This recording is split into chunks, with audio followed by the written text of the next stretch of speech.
الحمد لله رب العالمين الصلاة والسلام على خاتم النبيين وعلى آله وصحبه أجمعين أما بعد فأعوذ بالله من الشيطان الرجيم بسم الله الرحمن الرحيم قال الله تعالى في سورة النساء وإن خفتم ألا تقسطوا في اليتامى فانكحوا ما طاب لكم من النساء مثنى وثلاثا ورباع فإن خفتم ألا تعدلوا فواحدة أو ما ملكت أيمانكم ذلك أدنى ألا تعولوا۔ ترجمہ: اور اگر تم کو اس بات کا خوف ہو کہ یتیم لڑکیوں کے بارے میں انصاف نہ کر سکو گے تو ان کے سوا جو عورتیں تم کو پسند ہو، دو دو یا تین تین یا چار چار، ان سے نکاح کر لو۔ اور اگر اس بات کا اندیشہ ہو کہ سب عورتوں سے یکساں سلوک نہ کر سکو گے تو ایک عورت کافی ہے یا لونڈی جس کے تم مالک ہو، اس سے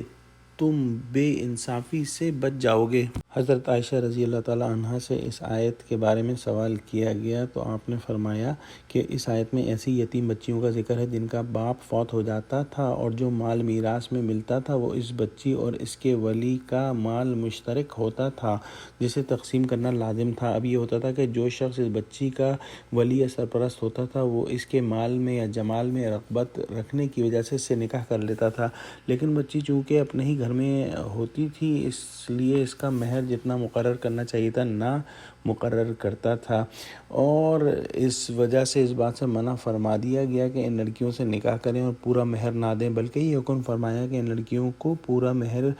دینا چاہیے جتنا کہ ان کو دوسری جگہ سے ملتا ہے، اور یہ بھی حکم فرمایا کہ اگر ان لڑکیوں کے ساتھ انصاف نہیں کر سکتے تو ان کے علاوہ اپنی پسند کی دوسری عورتوں سے نکاح کر لیں۔ ایک صورت یہ بھی ہوتی تھی کہ ان یتیم لڑکیوں سے نکاح صرف اور صرف ان کے مال کی وجہ سے کر لیتے تھے اور ان کو خود وہ پسند نہ ہوتی تھی، لہٰذا ان سے نکاح کے بعد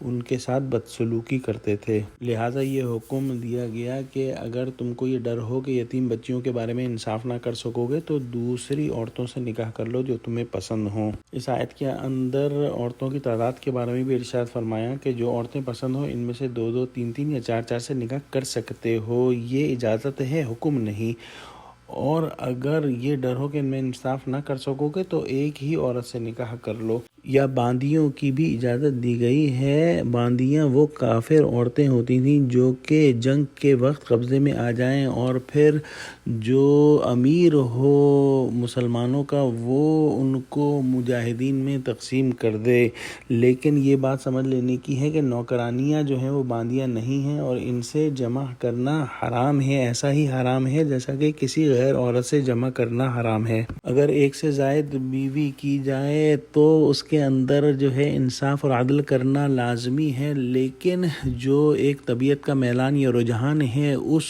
پر کوئی قید نہیں، لیکن جو چیزیں ناپی تولی جا سکتی ہیں جیسے نفقہ اور خرچ وغیرہ اور جو ہے وقت کی الاٹمنٹ، اس کے اندر مکمل انصاف کرنا لازمی ہے۔ اسلام کے دشمن اس آیت کے بارے میں جو ہے وہ بہت سی بیہودہ باتیں کرتے ہیں، لیکن یہاں پر یہ سمجھنا ہے کہ یہ صرف ایک اجازت ہے، یہ حکم نہیں کہ ایک سے زیادہ شادی کرو، اور ہوتا یہ ہے کہ جو مرد ایک شادی پر اکتفا کرتے ہیں اور ان کی طبیعت جو ہے دوسری عورتوں پر ہوتی ہے تو پھر وہ زناکاری کے اندر جو ہے وہ مشغول ہو جاتے ہیں، جیسا کہ مغربی معاشرے کے اندر ہوتا ہے کہ بیوی تو ایک ہوتی ہے لیکن گرل فرینڈز بہت ساری ہوتی ہیں اور اس کو وہ برا نہیں سمجھتے، جبکہ اسلام نے اس چیز کا قانون بنا دیا ہے کہ اگر انسان جو ہے وہ ایک سے زیادہ عورت سے شادی کرنا چاہے تو اس کو اجازت ہے، لیکن اس کے اندر عدل کا حکم ہے۔ اس آیت کی تفسیر نہایت مفصل ہے اور یہاں پر موقع نہیں کہ تمام اس کے فائدے اور تمام احکام بیان کیے جائیں، لیکن سمجھ لینے کی یہ بات ہے کہ یتیم بچیوں کے ساتھ انصاف کرنا ہے، اور اگر ایک سے زیادہ انسان شادی کرے تو پھر اس کے اندر جو ہے ان کے درمیان آپس میں انصاف کرنا ہے، اور اس آیت کے اندر باندیوں سے جمع کرنے کی بھی اجازت دی گئی ہے۔ دعا کرتے ہیں کہ اللہ سبحانہ وتعالی ہم کو قرآن کا فہم عطا فرما اور ہم کو قرآنی احکام سمجھنے اور اس پر عمل کرنے والا بنا دے، آمین۔ وآخر دعوانا الحمد للہ رب العالمین، والسلام علیکم ورحمۃ اللہ وبرکاتہ۔